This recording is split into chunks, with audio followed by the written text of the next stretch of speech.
Your guardian was brought back to life by your ghost in the Cosmodrome over 10 years ago. Many gods have been slain. We've traveled to tons of planets and mysterious realms. But this was all for one specific reason. Your guardian was revived for one thing in particular.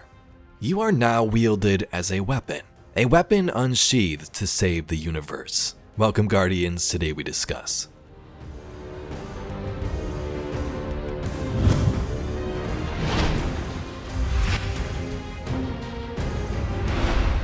Throughout the Edge of Fate, we hear the term weapon. We learn that the Nine have steered events in their favor for a very long time, like pulling Lodi through time, hitting Ikora with a train, and other events. They're able to pull things forward through time, but they can't send them back. Some of these events, they just let things play out, like letting the Guardian confront and destroy dozens and dozens of high-ranking enemy gods. And this leads to the importance of your Guardian thrown into this mix. Like the fates of all of these characters are intertwined, Lodi, Ikora, our Guardian has a part to play too in this fate saga. And the outcomes from some of these possibilities are emerging from the end of the campaign, things we can speculate about. Like Lodi and Ikora have been manipulated by the Nine, plucked from the strings of fate to achieve something, so too has your Guardian. Zer was first contact. The trials were judgment. Reckoning is a lesson. For you or us. Your city leaders, foreign rulers, the dredging. You will do anything they ask in order to gain power. Fascinating. Bring us god killers like you. We have so much to learn from your kind. Drifter acquired the Hall from the Nine, which was then used as a power bank basically. I made a whole video on this if you were interested in the Drifter story involving the Nine in the past. But Guardians played Gambit for years, took part in helping charge the battery so we could revive a member of the Nine briefly. In terms of events we've played through in Destiny 1 and 2, there's a lot. As you heard, Zer was first contact, the Nine getting their foot in the door with this broken emissary they tried to create. The Red War was the next step. Orin was transformed from Guardian to Emissary around the time of the Red War too, becoming the first real emissary and voice of the Nine who could interact directly with humans. The Nine let the Red War happen so they could see how humans and Guardians would react to Gaul. They wanted to see how he would steal the light. Maybe they could learn from it and it can be something they can do as well to help them in their journey of breaking free. Orin, as far as I'm concerned, the Nine ignored every single one of our existential threats in recent memory. Gaul, the Hive Pantheon, the Witness. None of them warranted extra-dimensional intervention? Oh, they intervened. You'll just never know. Everything you listed happened because the Nine allowed it. Eyes up, Guardian. Here's the source of all the trouble. Where is the intervention? It already happened. The Nine collected their tax. On the Drifter's Hall. On Lodi's gift. On the Guardian's calibration. On you, Ikora. We just haven't seen it yet. I'm sorry. There is no other candidate to pull forward for eons. And you, weapon, you know all too well. Even gods sometimes need a little killing. Now the Nine blinding the Guardians of Gaul's approach is straight up in the lore. I believe the entry is titled The Witch. But there's other small examples spread throughout different stories, and you can speculate too. Like we know the Nine had an Ahamkara wish dragon at one point, and they decided to kill them off because they feared Oryx would get involved, like he did in the Dreaming City when he took Riven. So the Nine have always had their hand in the Guardian's journey. We are recently called the Weapon on Kepler, but we've kind of always been the Weapon. How many trials and rites have we already been through for the Nine? They've been wielding us for a very long time, and it's just more obvious as of late. When you think about it, we kind of killed everything in their way, everything that could cause them major issues. Everything as far as we know. What about the Guardian, Orin? They've changed the fate of the universe. They chose to be here. Each choice, right, trial, wasn't absent an organizer. Do you know you comply with instructions you don't know exist? From the moment you arrived on Kepler, you've marked coincidence after coincidence. Guardian, these words are not my own. Progress, trending and fleeting, met with primeval victory, set in motion to vivify. Did you play the game? Keep eyes on the field, bank every note. Instructions given and heeded.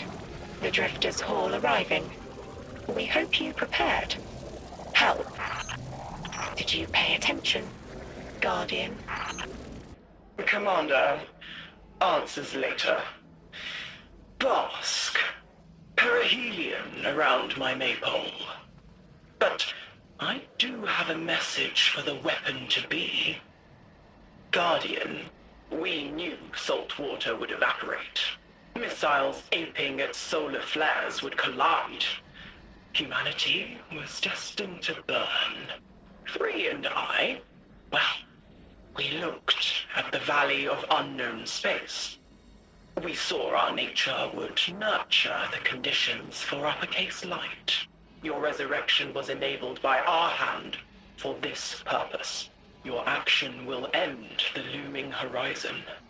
For this you were positioned, set into orbit. This and 3's message to come. Always loved warming your armor, Sunshine. On Kepler, the 8 alive members of the 9 vote on 2 things.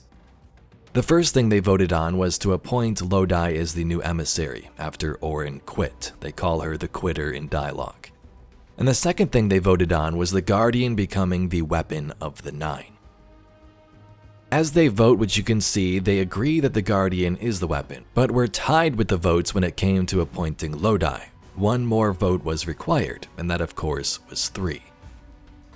Quiet your clods and gases. We all have Elstons to be, but only one right now. This Quitter is an outcast, but still connected and useful. This beautiful boy is the emissary to be. Paperwork permitting. And you, Guardian, you are the weapon we chose by right and trial. The weapon guides the transfer on the edge of its paracausality to shroud this chained sequence, to fell vex and parry prediction. Be ours. This council sees the weapon loosed, but stands unmoved to ratify an emissary. 8 votes cast. 1 remains. It is required. Weapon, you are charged with seeking the final vote. 3. Our vacant gives you what you need. 3 was dead, so the Guardian along with Drifter was destined to revive 3 and get that final vote, which they did. But we're told the Guardian was resurrected at the hand of the 9 for their goals, which is kind of crazy to think about. It makes you question, have you, the player, and your Guardian been making all these choices, or have you just been led down this path? And although we killed all those gods, does it really matter in the big picture? What do the 9 have planned? We ventured into their unknown space, slayed gods, fueled the Hall, took part in rites, reckoning, and trials. All of that seemingly was to see if we were the correct choice, the weapon the 9 needed in the end. Of course, they remain divided in their goals. Some want to help the life they are bound to on these planets and find a way to exist together, while the outer orbits want to totally free themselves from these chains they are bound to. And that final vote from 3 tells us that we must bind the 9. The weapon will have a part to play, your Guardian. So will Ikora, the commander. We don't know what any of this really means yet, we're just setting up the events of the Fate Saga now, but you can bet there will be some type of twist as we go. It doesn't sound as easy as they make it out to be. Does bind the Nine mean something physically, like existing in our dimension, allowing them to exist here? Does it mean metaphorically, like leading them down a path where they can see things eye to eye and together with one goal? Maybe show them something in the universe they can all agree on, the weapon making a fated choice to bring those events forward. Like maybe a way to free them all in a way they all will accept. Now that might be good for them, of course, but who knows what that means for our Guardian and humanity overall. Would they turn against us and use some newfound power they acquire? From lore cards, we see further how the Nine argue about the weapon, the Guardian, and how to specifically use them. Some, like Mars, want to keep the Guardian protected until they're needed, kind of like a tool that's reserved and not overused. Then you have others like Saturn on the other hand, who wants to use the Guardian without hesitation. The weapon is supposed to be an instrument to enact fate. So in the end, the Guardian is the weapon of the Nine. From what we've played and read so far, they debate on how and when to use them specifically though. They have this paracausal god killer in their hand. Could we be used to stop the conductor and her overall plans? It seems likely, at least to start. But anyway, Guardians, that's all we got for today's video. How do you think the Nine are planning to use the weapon in the future? And will we see this begin to unfold more in Renegades or down the line in the saga? If you'd like to see some more Destiny news, lore, and mysteries just like this video, please be sure to subscribe to the channel. I thank you very much for watching, and I'll catch you all in the next video.